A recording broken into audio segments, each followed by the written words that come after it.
ta ta ta ta ta la la la la la ta ta ta ta ta la la la la la Sound the alarm. I'm coming up. We'll have a ball. I'm sweet like a buttercup. You're a Barbie doll. Show them all what I'm made of. Strut down the hall. Won't stop till I get enough. I wanna live right now. Baby, I'm as young as the night. I wanna dance right now. On the floor, I feel so alive. Don't stop, turn it up. Don't stop, turn it up. Don't stop, turn it up. Don't stop, turn it up. Don't stop, turn it up. Sound the alarm. I'm coming. Aujourd'hui, allons visiter la ville de Corté pour une durée de 35 à 30 minutes. Allez, on se retrouve tout de suite pour la suite de la vidéo.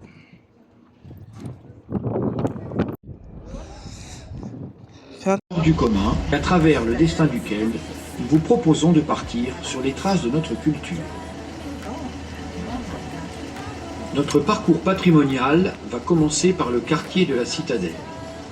À l'intérieur se dressent deux casernes militaires construites au XVIIIe siècle. À gauche, la caserne Padoue et à droite, la caserne Serrurier.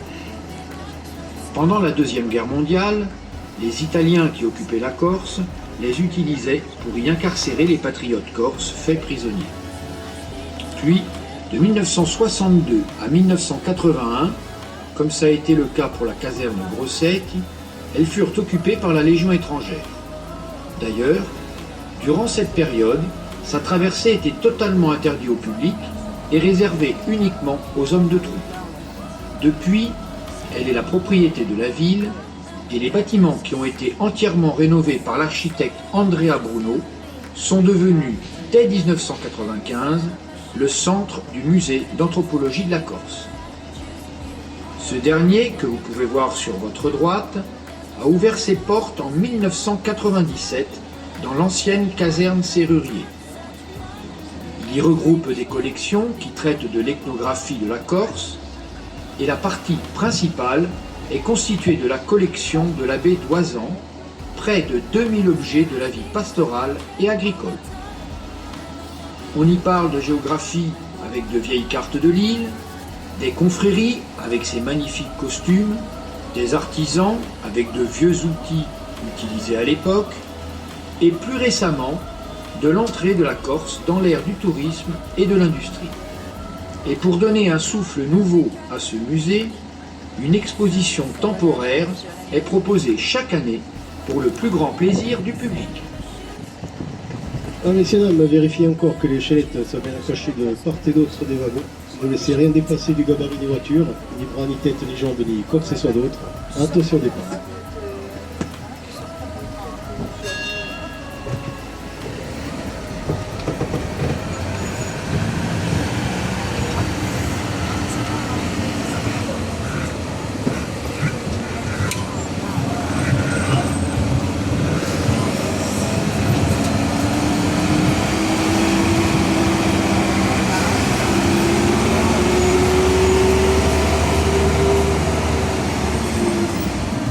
Nous arrivons maintenant sur la place d'armes nommée place du Poilu, en hommage aux soldats corses tombés durant la Première Guerre mondiale. Devant vous se dresse l'ancien Palazzo della Signoria, où les Génois logeaient les officiers du XVIe au XVIIIe siècle. Il sera rebaptisé Palazzo Nazionale sous Pascal Paul, qui y installa d'ailleurs le siège du gouvernement de la Corse indépendante et ses appartements privés. Il avait d'ailleurs à l'époque un étage de haut. Sur votre gauche, vous pouvez voir la maison natale de Joseph Bonaparte, frère aîné de Napoléon, futur roi d'Espagne. Cette maison a vu naître aussi le duc de Padoue, ainsi que toute la famille Righi di Casanova, cousin des Bonaparte. L'édifice le plus important et le plus vieux de la place Gafford est l'église de l'Annonciation.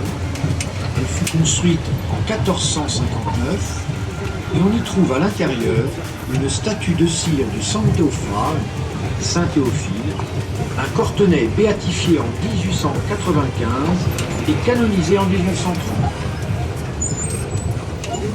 Nous sommes maintenant au cœur de la vieille ville, sur la place Gafford. La statue que vous pouvez voir en son centre est celle de Giampe de Gafford, né à Corté en 1704. Il a été le premier à être élu chef unique des Corses pendant les révolutions du XVIIIe siècle. La façade de l'immeuble qui semble en mauvais état sur votre droite est en fait la maison du général Gafford, sur laquelle vous pouvez voir encore les traces de mitraille des Génois. Elle est classée et c'est la raison pour laquelle elle se trouve dans cet état. Au pied de la statue, vous pourrez observer de part et d'autre deux bas-reliefs qui retracent des épisodes importants dans la lutte contre Gênes et durant lesquels son épouse Faustina eut à plusieurs reprises l'occasion de prouver sa bravoure.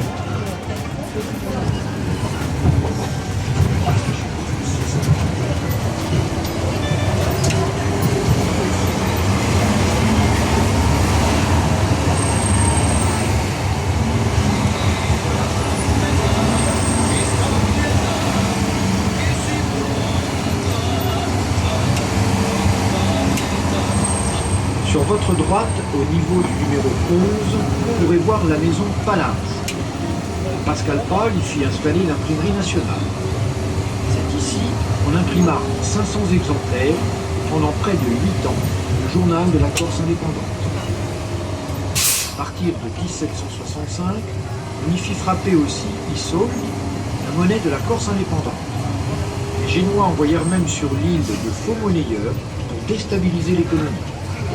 Pascal Pal, cette imprimerie ainsi que cet hôtel des monnaies étaient devenus de redoutables instruments de propagande et permettaient à la Corse de s'affirmer au firmament des nations européennes.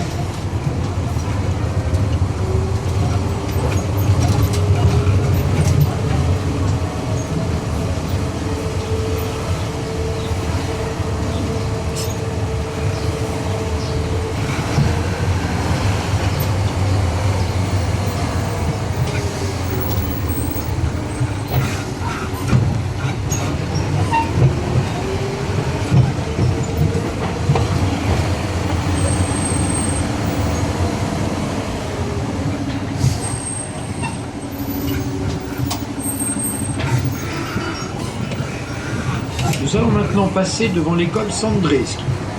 Elle a été la première en Corse à expérimenter les cours bilingues. Aujourd'hui, l'idée a largement fait son chemin puisque 80% des écoles maternelles utilisent le principe qui consiste à enseigner des matières générales, à moitié en langue française et à moitié en langue corse. Il est important de noter que le choix de cette option est laissé aux parents de chaque élève.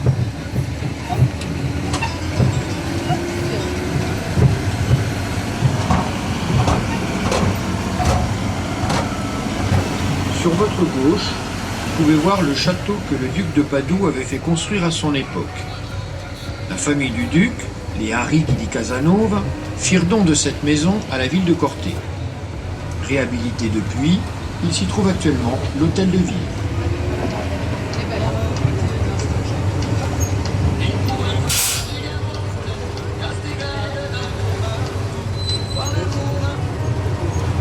Vous pourrez voir maintenant sur votre gauche la statue du général Arrighi di Casanova.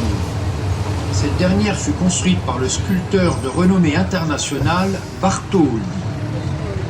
Il créa aussi la statue de la Liberté qui fut offerte par la France aux États-Unis et qui se trouve aujourd'hui à New York.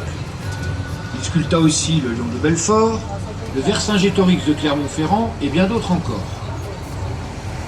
Le duc de Padoue, quant à lui, est né à Corté en mars 1778 et décéda à Paris en 1853. Cousin germain de Laetitia Bonaparte, la mère de Napoléon, il participera à de nombreuses batailles napoléoniennes. D'abord enrôlé dans l'armée d'Italie par Joseph Bonaparte au grade de lieutenant, il passa très vite secrétaire d'ambassade. Gravement blessé durant la bataille d'Égypte, il essuya de nouvelles blessures lors de la bataille de Wertingen. Ses actes de bravoure lui valurent d'ailleurs d'être nommé commandant de la Légion d'honneur par Napoléon. On le retrouvera en première ligne lors de la bataille d'Austerlitz. Il participera à la bataille d'Espagne, bataille de Wagram, campagne de Russie, bataille de Leipzig, campagne de France. Il restera toujours actif au cœur des grands conflits. Il fut anobli par son cousin Napoléon Bonaparte, qui lui octroya aussi son titre de duc de Padoue. Sa carrière se termina en tant que gouverneur des Invalides à Paris.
allons bientôt passer sur le pont de la Restone, une rivière qui prend sa source dans deux lacs, le Mail et le Capité, à 1650 et 1950 mètres d'altitude.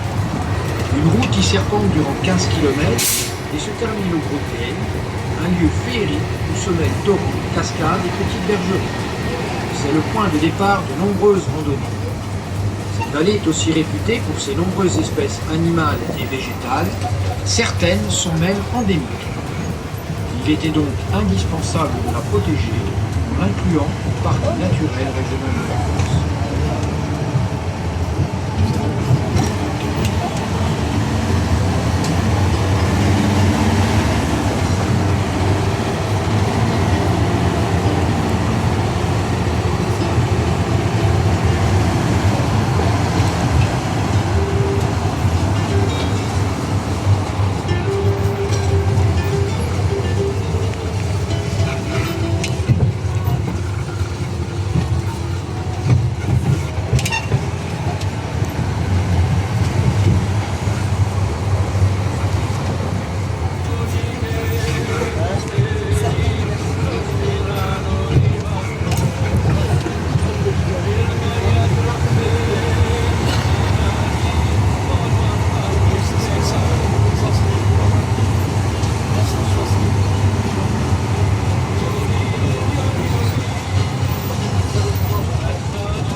Nous sommes ici au point le plus bas de la ville, à 361 mètres d'altitude.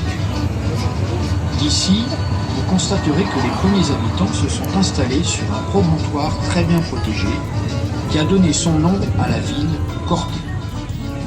Elle s'est par la suite développée en cuvette au pied de deux vallées, à proximité d'importantes voies de communication. Vous pouvez voir en son point culminant le nid d'aigle de la citadelle, niché à 475 mètres, et de part et d'autre la vallée de la Restonica à gauche et celle du Tavignane à droite.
Et si tu veux descendre là pour aller pour descendre le cours. Ouais, je descends. Merci, à dans quelques jours.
Dans ce quartier des Mugace, vous pouvez voir sur votre droite une grande bâtisse, façade jaune, les verts, que l'on a l'habitude d'appeler la maison des 300 familles.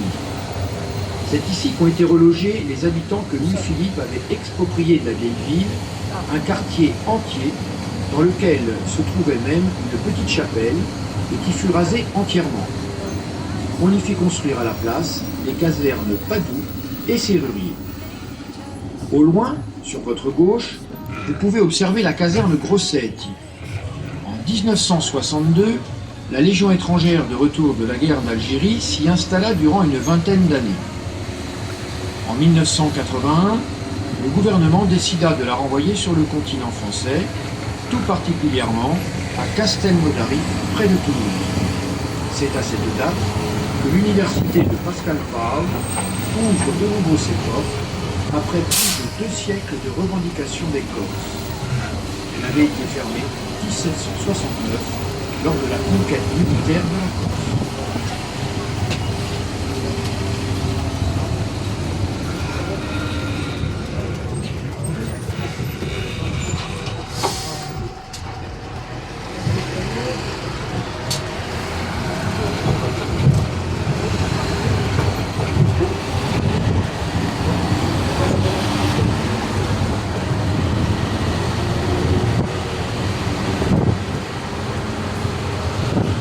Nous allons bientôt pouvoir observer au-dessus sur notre droite le modèle de la citadelle. Il date du XVe siècle et s'avance au sud avec ses murs tout pâles. Vous aurez la possibilité de l'observer plus en détail lorsque vous vous trouverez tout à l'heure sur le belvédère, le petit promontoire rocheux qui se trouve un peu plus bas sur sa droite. Une vue panoramique sur la ville et ses alentours vous donnera une idée de la situation géographique de cette cité atypique. Pour l'anecdote, sachez que les Génois, après avoir torturé leurs prisonniers, les jetaient du haut de ces remparts.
mieux comprendre son histoire.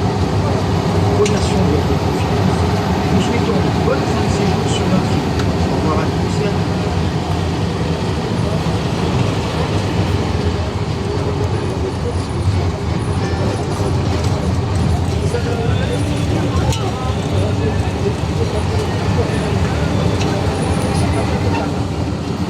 On va aller chez Simon.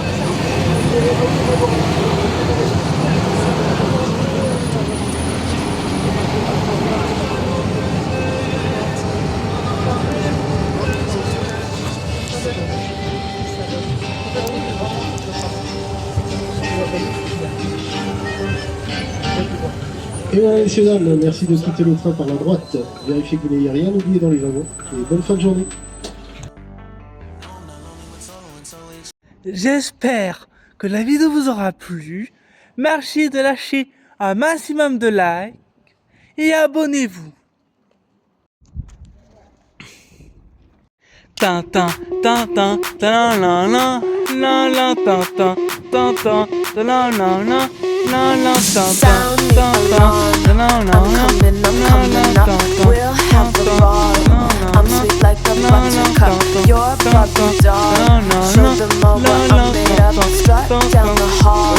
Won't stop till I get enough. I wanna live right now. Baby, I'm as young as the night. I wanna dance right now. On the floor, I feel so alive. Don't stop, turn it up. Don't stop, turn it up. Don't stop, turn it up. Don't stop, turn it up. Don't stop, turn it up. Sound the alarm. I'm coming up. We're going. C'était AP Mario Maker 2. Si vous me retrouvez sur la chaîne Antoine 100% Gaming, Antoine B et Lucas M, Antoine et Cécilia, et la 5e chaîne, je ne peux pas encore vous dire.